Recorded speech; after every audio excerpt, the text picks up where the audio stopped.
The Osmo Pocket 3 is out and DJI deliver big time on the most requested upgrades. But who is this camera actually for? While I'm waiting for my Pocket 3 to come in, I thought I'd help some people decide if this camera is for them. So let's jump into the specs and see if we can figure this out.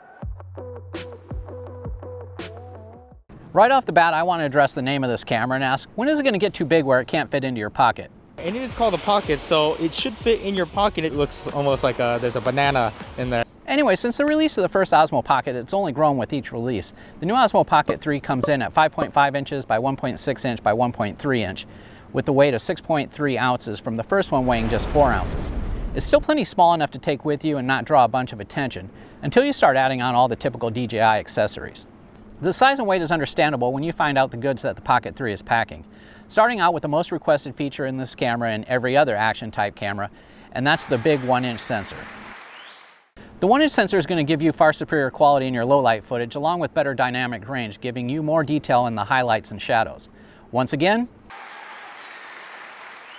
I've always liked the Decent-Alike color mode that DJI uses, but now with the 10-bit D-Log, it's going to make color grading a lot easier, especially when combining your footage with other cameras. The next feature that the Pocket 3 added was a whole new display screen, and I have to admit the way they did it is pretty genius. With the screen stored in the vertical position, it lines up perfectly with the camera body. But when you turn it horizontal, it not only gives you a landscape view, but it also turns on the camera and you can program it to automatically start recording. If you're running and gunning with this camera, you can consider this a quick draw of all camera features. If you're familiar with the DJI menu system, the one on the Pocket 3 is going to look familiar with the exception of a few new shooting modes. The one that's getting the most attention is the night mode that's using the big 1-inch sensor and making all the necessary adjustments to give you some nice, clean, low light footage.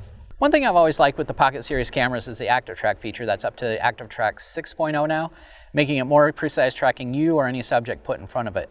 This also works hand in hand with the upgraded autofocus along with face autofocus and face detect autofocus, where you can tap on any subject you want the focus to, well, focus on.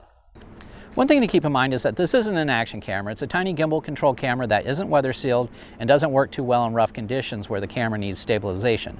So this isn't going to replace your action camera, but it's going to be the perfect camera system to take with you on trips where you can't bring a big heavy camera bag with all your gear. The Pocket 3 bundle comes with a new DJI wireless mic that flawlessly connects to the camera, but it requires you to wear a big receiver and mic close to your mouth and actually draws more attention than the camera itself.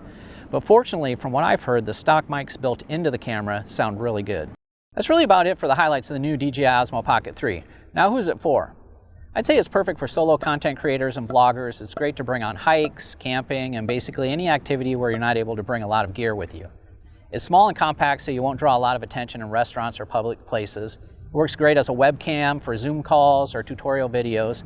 And with the tracking feature, it's basically like having your own camera person helping you out at all times. Just with the specs, the new features, and the design improvements of the DJI Osmo Pocket 3, I'm going to have to say it's a wise investment, especially amongst solo creators and vloggers who want to take their content to a new level. While I wait patiently for my Pocket 3 to come in, let me know in the comments below if you already got yours or if you plan on getting one in the future. Consider giving this video a like if it helped you decide if the Pocket 3 is for you or not, and subscribe so you don't miss out on my next video seeing how the new DJI Pocket 3 handles the great digital outdoors.